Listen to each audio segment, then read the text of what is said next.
आज हमारा टॉपिक नाम है जी क्रॉस इलास्टिसिटी। ये इंतहाई जो है ना, ये ज़रा सा टेक्निकल टॉपिक है जो मोस्टली हमारे बच्चों को जो है ना ये क्लियर नहीं होता। और ये 5 नंबर का ही आपको सेमी लॉन्ग के केस में आता है। पंजाब यूनिवर्सिटी के जो हमारा एग्ज़ाम होता है उसमें सेमी लॉन्ग के केस में क्रॉस इलास्टिसिटी आता है। इसको बड़े ध्यान से समझना है। जैसे क्रॉस इलास्टिसिटी है ना, लफ्ज़ निकला क्रॉस से, तो आप क्रॉस लगा कर देख लें कोई, तो याद रखें जब भी क्रॉस लगेगा ना वो दो डिफरेंट चीज़ों का लगेगा। अगर मैं इसको गुड एक चीज़ कह लूँ तो ये दूसरी होगी, अगर इसको पहली कह लूँ तो ये दूसरी होगी। तो क्रॉस हमेशा दो डिफरेंट चीज़ों में होता है, सेम चीज़ों में नहीं होता। ठीक हो गया।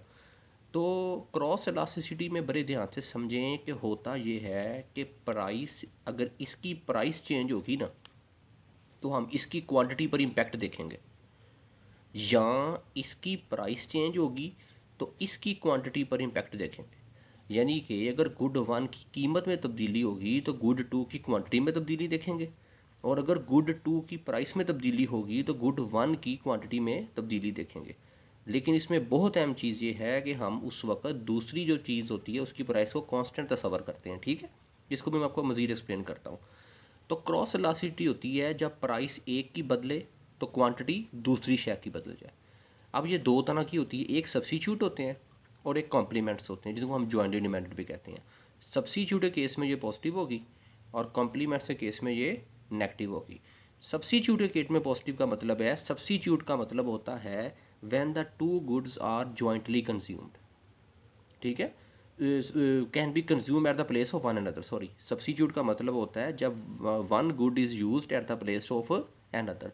मिसाल के तौर पर पेप्सी जो है वो कोका कोला का सब्स्टिट्यूट है, पेप्सी कोक का सब्स्टिट्यूट है, टी कॉफ़ी का सब्स्टिट्यूट है।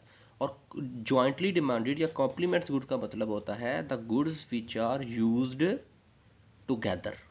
मिसाल के तौर पर बाइक और पेट्रोल। आपके पास बाइक हो, पेट्रोल ना हो तो बाइक बेमानी है, पेट्रोल हो बाइक ना हो तो पेट्रोल बेमानी है। इसलिए सब्स्टिट्यूट के केस में क्रॉस इलास्टिसिटी पॉजिटिव होती है और जॉइंटली डिमांडेड में नेगेटिव होती है। अब इस चीज़ को हम मज़ीद ज़रा आसान लफ्ज़ों में अगर एक्सप्लेन करें तो आप इस तरह ये देखें कि अगर हम इसको भी इस तरह समझ लेते हैं कि फ़र्ज़ किया हमारे पास एक चीज़ है, एक गुड है पेप्सी, और इधर है हमारे पास कोका कोला। अगर पेप्सी की प्राइस बढ़ जाती है, लेकिन दूसरी तरफ हमने कहना है कि कोका कोला की प्राइस कांस्टेंट रहेगी। ये बार का मतलब है कांस्टेंट, ये चेंज नहीं होनी चाहिए। तो आप खुद देखें कि अगर पेप्सी की कीमत बढ़ जाएगी तो कोका कोला की डिमांड बढ़ जाएगी। बात समझ लगी कि नहीं? क्योंकि पेप्सी महंगी, प्राइस बढ़ने की वजह से ये कंज्यूमर की नज़र में क्या हो जाएगी, महंगी हो जाएगी।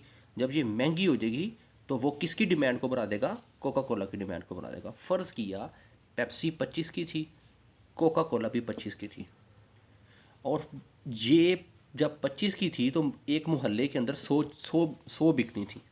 ठीक हो गया, यानी कि एक मोहल्ले के अंदर कितनी बिकनी थी, 100 बिकनी थी। अब पेप्सी की कीमत हो गई 30 रुपये, तो आप देखेंगे कि अब ये 100 की बजाय ना 120 बिकना शुरू हो जाएंगे। ठीक हो गया, तो कीमत इसकी बदली लेकिन डिमांड दूसरी शय की बदल गई। तो अब देखें, क्योंकि ये दोनों आपस में क्या थे, ये सब्स्टिट्यूट थे, तो इसकी कीमत बढ़ी, इसकी क्वांटिटी बढ़ी, तो ताल्लुक क्या निकला, पॉजिटिव। ये भी अभी हम देख कर आए थे कि सब्स्टिट्यूट के केस में रिलेशन क्या होता है, इसका पॉजिटिव होता है। अब वापस इधर आ जाएं आप कि क्रॉस इलास्टिसिटी के बाद आप ये देखें कि ये ज्वाइंटली डिमांडेड हो गई चीज़ें।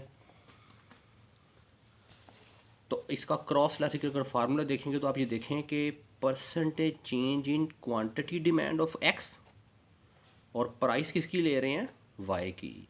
यही बात अभी हम करके आए हैं कि अगर ए गुड एक्स की क्वांटिटी डिमांड लेनी है तो वाई की प्राइस देखनी है, और अगर वाई की अगर वाई की क्वांटिटी लेनी है तो फिर एक्स की प्राइस देखेंगे। ठीक हो गया।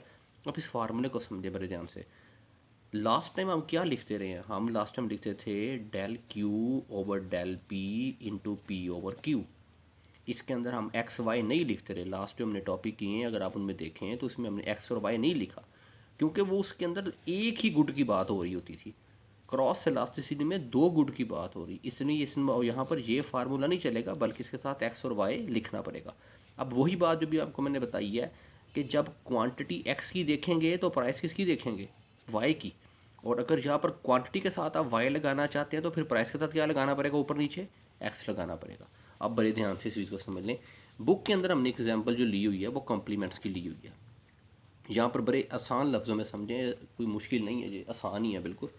कि अगर हम इसको ये कहते हैं कि इसको ऐसे कर लें कि आप ये देखें, इंक और पेन ये दोनों आपस में कॉम्प्लीमेंट्स हैं।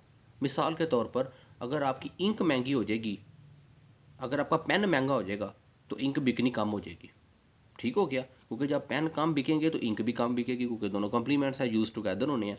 अब देखें, इंक की कीमत थी 20 रुपये और ये मोहल्ले में बिकती थी 20।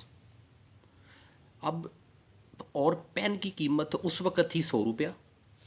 जब ये 20 थी तो पेन की कीमत उस वक्त 100 रुपया थी। और कितने, और ये 100 रुपये थी, ठीक है, इसकी भी डिमांड को नहीं देखना, इसकी सिर्फ प्राइस को देखना है। अब पेन महंगे होकर कितने हो गए, 120 के। ठीक है, हमने आपको कहा था ना कि पेन जो है इसकी सिर्फ हमने कीमत को देखना है।